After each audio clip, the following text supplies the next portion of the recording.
The NFL trade deadline has come and gone, but the Steelers might still need to add some pieces to their roster here, especially after Cole Holcomb, the starting inside linebacker, is now out for the season. Welcome into Steelers Talk, and today I'm going to be going over some post-trade deadline free agency targets for the Pittsburgh Steelers here to try and improve this roster as we get down the home stretch of the 2023 season. Before I get into my list of 8 free agents that the Steelers should consider, go ahead, do me a favor. Get in the comments section right now and name a free agent that's available right now that you want the Steelers to go out and sign right now.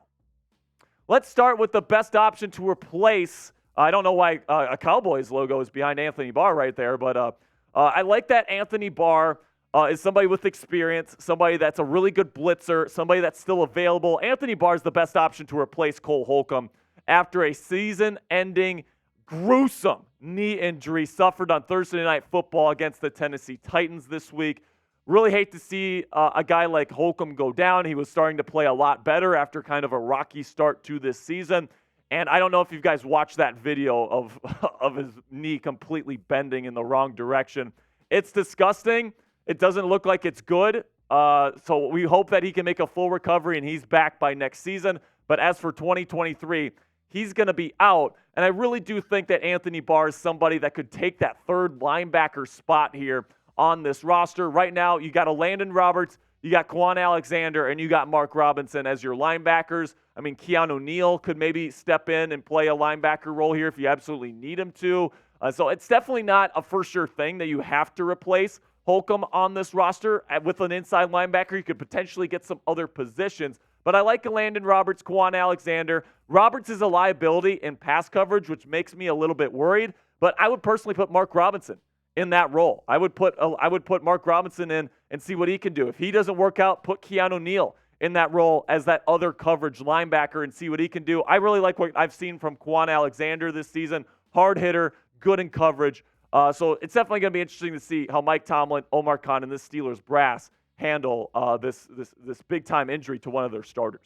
Another player that I think you could consider to replace Mason Cole as your starting center here, Ben Jones, somebody that I am shocked is still available in NFL free agency because last year he was pretty damn good, man, with the Tennessee Titans, longtime starting center for Tennessee, and just last year was pretty damn good, man, a 71.9 Pro Football Focus grade. That's about middle of the pack in the NFL last year. I mean, this guy's a good starter that's still available on the free agency market. And let's just be completely frank with each other here. Mason Cole has not been good this year. He has probably been the worst offensive lineman on this team, maybe besides Dan Moore Jr. and Chukwuma Okorafor so far this year. I like what I've seen from Isaac Seumalo and James Daniels here over the last couple of weeks. Broderick Jones was fantastic in Week 9 versus the Titans. Dan Moore Jr. has played a lot better over the last 2 weeks.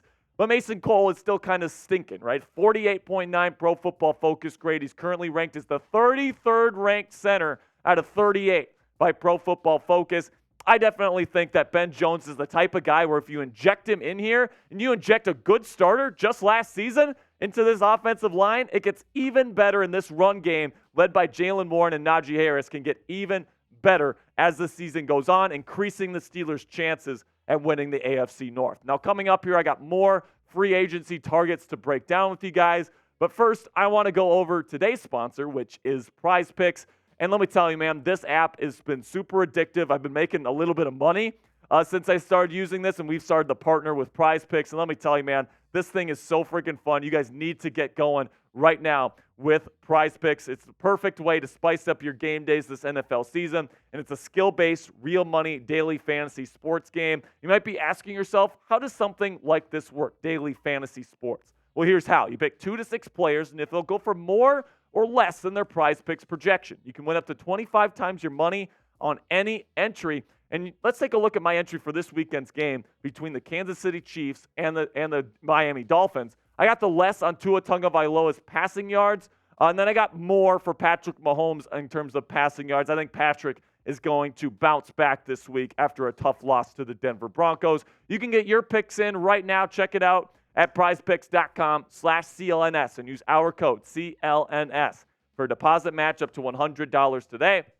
With Prize Picks, it takes less than 60 seconds to make your picks. So get started right away. Go to prizepicks.com/CLNS and use our code CLNS for a first deposit match up to $100. That's code CLNS at prizepicks.com/CLNS for a deposit match up to $100 today. Now, this one might surprise some people here. Jarvis Landry, wide receiver, somebody that we considered bringing in during free agency, or somebody that I had on my list of free agency targets, even going back to the offseason. And this is somebody that's a technician in the slot. He's a good blocker from the slot. He's a great locker room presence. And right now, let's just face it, the Allen Robinson experiment has not worked out for the Pittsburgh Steelers. Deontay Johnson, George Pickens, really good 1-2 combo there between gin and juice. But then you got Allen Robinson in the slot. And, I mean, he looks like a traffic cone out there, man. He's slow. He's not getting out of his breaks quickly. He's not the same Allen Robinson that was a number one receiver in Chicago anymore. He's just not. His real only value to the team is run blocking at this point. But right now, if you bring in Jarvis Landry, you get the receiving upside with the run blocking. So I'm kind of done with the Allen Robinson experiment right now. So if the Steelers want to get better here and bring in Jarvis Landry, I would 100% be okay with that, especially because Calvin Austin III, their other option in the slot right now, can't block anybody because he's super thin, super tiny. I want somebody that can block. Jarvis Landry can do that. Then we got Casey Hayward here, former number one cornerback in the National Football League, formerly with the Atlanta Falcons. Now, the Steelers have tried to bring in some veteran corners, and it has not worked out as of late, a.k.a. Desmond King, a.k.a. William Jackson III. So maybe the Steelers aren't too keen on this strategy anymore. Patrick Peterson, for the record, has not been what they thought he was going to be coming into the year either. So maybe they want to go the young cornerback route with like Darius Rush, Corey Trice, Joey Porter Jr. Maybe they want to lean into the young athletic guys instead of the older aging guys. But listen, man, Casey Hayward, somebody that's played a lot of football in this league, somebody that would be a good fit here in Pittsburgh, and somebody that can play in the slot as well. He can play outside, inside, brings that versatility. Very recently was a very good starter in this league, so I guess it'll be interesting to see if the Steelers consider bringing in another corner. It's a pretty darn stacked room right now, so you might have to get rid of one of these guys if you end up bringing in Casey Hayward. Then another corner that you could consider is Byron Jones, somebody that's known around the league as a press man corner. The Steelers want to play more press, and they want another corner that can handle his business on the outside. Byron Jones would be a good option for them. Maybe not quite as dominant as he was earlier on in his career, but hey, Byron Jones is somebody that's known as a press man corner. Steelers traditionally like to run that type of our defense. If you put him on the other side of Joey Porter Jr., it could cause problems for opposing offenses.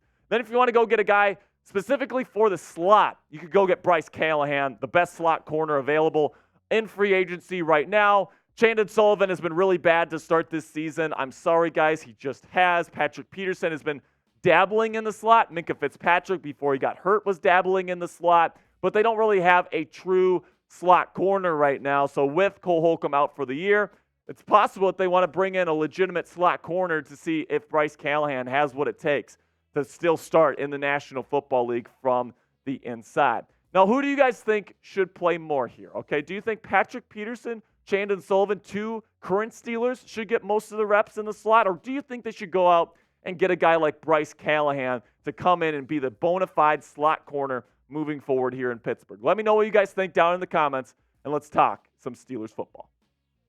All right, now let's move on to the last position here, offensive tackle, La'el Collins, somebody that people are throwing around on Steelers Twitter a ton.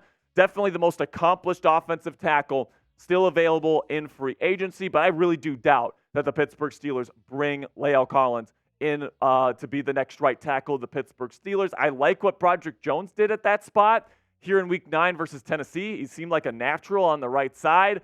Now, if the reason that you might want to bring in a tackle is you want to move Broderick over to the left side for good, and you want to bring in a La'el Collins here to be your right tackle for the future. But listen, he's already worked out for a number of teams. They have said that he's not healthy yet, and I don't want to bring in a guy like that at this point in the NFL season. And then would he want to come to Pittsburgh? Maybe. We're sitting at 5-3 right now, but do I really want him? I'm not too sure, but I had to put him on this list. Then another offensive tackle to consider, Eric Fisher, has not played a regular season game since 2021, but he is a former starter in this league, former high draft pick, somebody that has played quite a bit of football in this league before, but there's definitely not a whole lot of options on the offensive line right now. If you're looking for an offensive tackle and you're probably not going to bring in Lael Collins, Eric Fisher's probably your best bet. Taylor Lewan, I don't think is a realistic possibility. He's lost so much weight. But Fisher, the problem with him is that no team has been willing to play him for the last 2 years. So I really don't think there's a ton of great opportunities on the offensive line right now in free agency. Plain simply, if you could play in this league, pretty much you'd be signed at this point. So right now, you look at Eric Fisher. Last time he played, he was a 68.2 PFF grade. If I were the Steelers, I'm not fixing what isn't broken. I'm keeping Dan Moore Jr. at left tackle right now. I'm keeping Broderick Jones at right tackle. If you want to bring in Eric Fisher or maybe even Lael Collins to be a backup to Broderick and Dan Moore and kind of replace Chukwuma Okorafor, maybe that'd be a decent idea, but at this point, I really don't see that happening. Now, let me know what you guys think down there in the comment section. Predict it. Will the Steelers make another signing in NFL free agency before the season is over? Type yes or type no. Let me know what you guys are thinking down there in the comments. That'll be it for today's show, Steelers Nation. Thank you so much for all of your support. Make sure you click that subscribe button right now. Join our family of over 35,000 Yinzers here on YouTube. And until next time, guys, here we go, Steelers.